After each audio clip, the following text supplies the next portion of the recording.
one way to sum all of that up into one theme is we're preparing for the coming of Christ.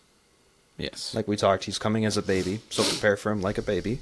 And he's coming as a king, so prepare for him like your king. Even us Americans who... We have a thing about kings. We do. But no, there's still an excuse for us. But it's preparing for his coming.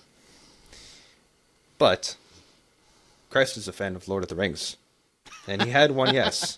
But there will be a second coming. Yes. So, and we can prepare for that in Advent too. And I'll let you have the floor on that.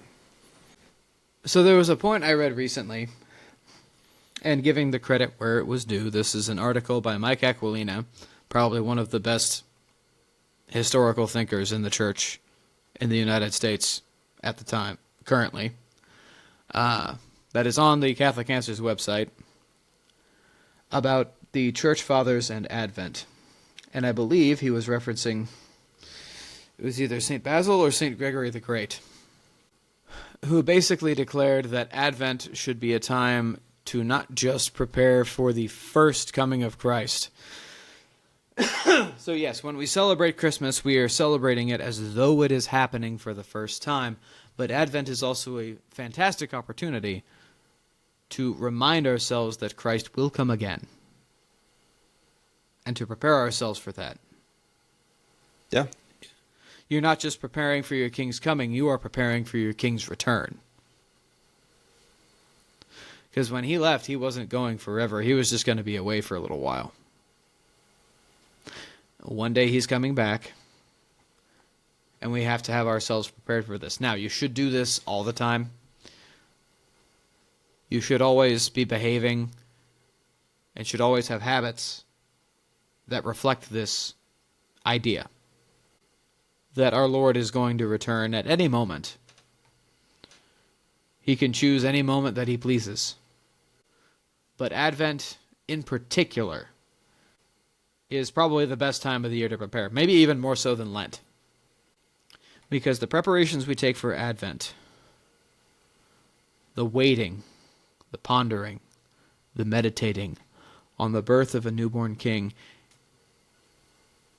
that line of thinking, that sort of energy can be directed as well toward waiting and pondering and praying and making sacrifices for the return of a triumphant king.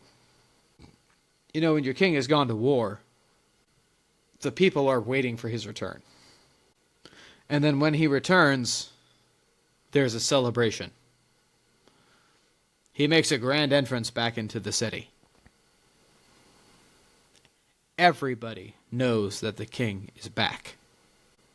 Why do they know that? Because they've been waiting for it, because they've been preparing for it. So that's the other side of Advent, is preparing for our Lord's second coming.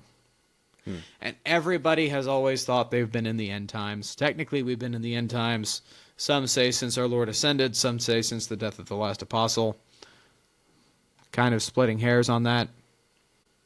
Everybody has thought that they were living in a time when our Lord's coming was imminent. At the time when the Roman persecution of Christians was at its highest, when the Roman Empire was falling, when Christendom was shattering. I'm sure during the French Revolution there were a lot of French Catholics that thought that our Lord was coming again. Yeah. I'm sure during the First World War people thought that our Lord was coming again at any time because it was a great war. I'm sure during the Second World War people thought Hitler was the Antichrist and that the real Christ was going to come again anytime soon. That didn't happen. It didn't happen then, at least. We should not be treating it with fear. And we shouldn't necessarily be treating any of the perils of our current time, because there's a lot of people that think that, oh, our Lord is going to come in like 3 years. We shouldn't be treating it that way. Because basically our Lord's only instruction is just keep watch and be ready, because I'm coming back at some point. The word Advent means arrival. So he's going to have a second advent, and he's going to have a second arrival. So Yeah. we should be spending this time before Christmas, which celebrates his first coming, to prepare also for his second coming, as well for the celebration of his first coming. And we do that by meditating on the four last things, which are death, judgment, heaven, or hell. There are four last things, but everybody only experiences three. Everybody dies and everyone is judged. But some people go to heaven and some people go to hell. But we should be taking this time to just sit back and ponder and wonder. And I have a depiction of the four last things in my bathroom across from the toilet because I don't have anything else to think about when I'm on the toilet. And that's a really good place to think about things. It's a memento mori, as we like to call it. Remember, you will die, and you will be judged. And that is why we live lives of virtue. This should also